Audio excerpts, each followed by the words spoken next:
two more of my adult students that have earned their belts, so we try to do that and give them their proper due process.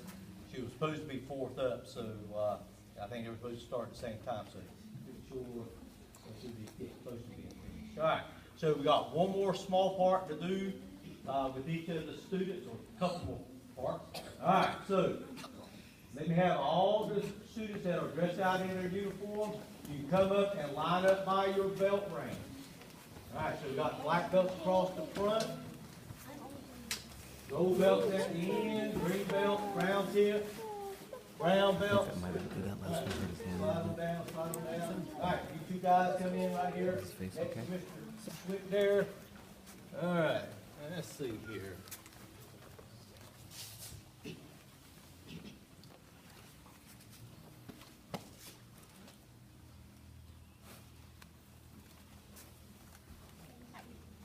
Is that Tony the Tiger? Is that Tony the Tiger? All right. So at black belt, you are allowed to put a symbol or an animal symbol on your belt of what you think best represents you. So I guess Alex thinks he's a tiger. Is that a tiger? Okay. All right. I had it right. Very good. All right. So we'll go ahead and move that out.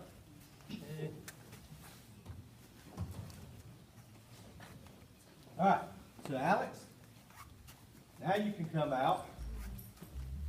All right, and you can come out to the middle there, right there, just like that. So you can kind of face everybody. Now you can do all your big speech, and thanking those that you would like to thank, and all that kind of good stuff. Okay. I would like to thank Mr. Houston for helping me and encouraging me to keep going so that I can get my black belts.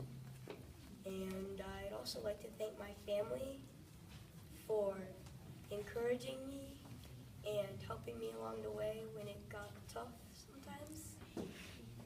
And I'd like to thank my friend Justin for being a good partner and helping me. And I doubt I would have gotten my black belt without these people.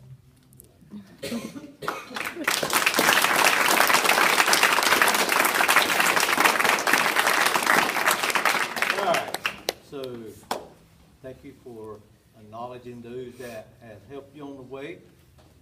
I also want to thank Aunt Barbara, because during some of those summer months she comes for a visit. She was bringing you to class so I know you said family, but I just want to call her out by name, and Mom and Dad for driving you over to Raleigh for the last year so that you could get those classes in so you could earn your black belt, right?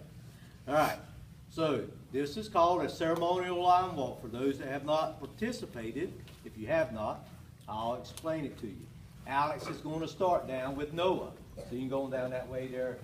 All right, so Alex is going to come to attention. He's going to salute to you. After he salutes to you, you salute back. And then he'll go down the line, and he makes it all the way to me. So you guys up there, come on up there, Philip, right on the edge there, like these guys out the other end. All right, so go ahead, Alex. Hopefully you make it up to me.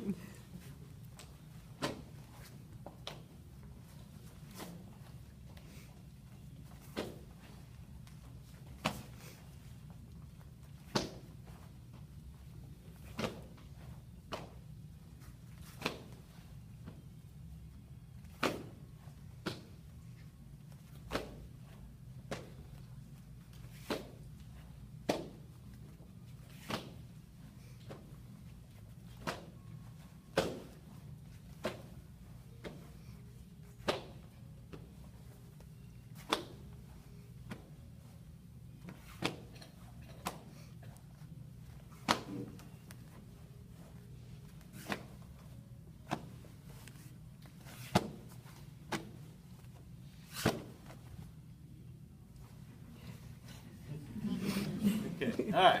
So you made it to the line, through the line. All right, so now, if you'll kneel down, take off your old belt, exchange your gi top, And you can hand your belt to one of the black belts in front of you. So this was a ceremonial line walk. And basically in the old days, the black belts were concerned that, or the owner, that there may be some buddy-buddy system going on. That, you know, Grace is going to make black belt because she's buddy-buddy with Sensei, and Dad's taking Sensei out fishing and hunting and all that kind of good stuff, to NASCAR races and all that kind of good stuff there. So after the test, the black belts at this point, when we finished watching the test, we would have went to one of the side rooms and discussed what we thought people did. It was all done on like a Saturday afternoon. So everybody that we promoted tonight would have actually came out and done the demonstration in front of all the black belts. Well, after we made our decision and recommendations, then we would come out, and anybody above green belt had to do this ceremonial line walk. Or it wasn't a ceremony, it was a line walk. So what that entailed was, once you got down, it didn't make no difference. It could have been Noah, the lowest ranking student that was at the test. If he did not like the way, I don't know, let's just say Mr. Smith, the way he did his katas and his fighting, just didn't think he deserved a second-degree black belt. When Mr. Smith came over to salute, Noah would just stand there and say, I challenge. So they would come out at this point, everybody would have had on their sparring gear. They came out and they had 2 minutes to spar. So you could fight for 2 minutes.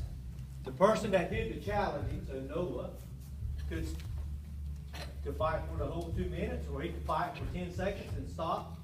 And then he would go down to the next person or all the way through. So you had to make it all the way to the head of the line. If Hawley came out, he challenged Mr. Smith, and he fought for 2 minutes. He comes back, and Mr. Smith would salute back to Paulie, or salute to Paulie again, and Paulie would say, I hold my ground.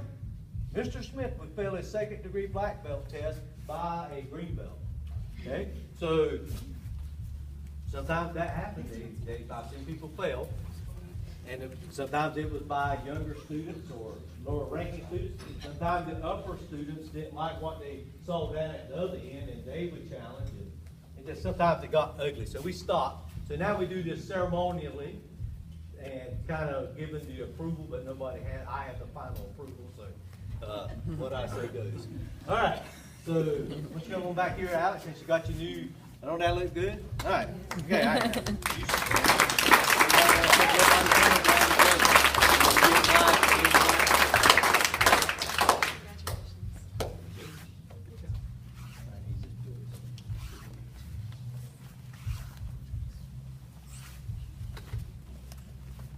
All right. Justin, you may come out now and kind of go through the same.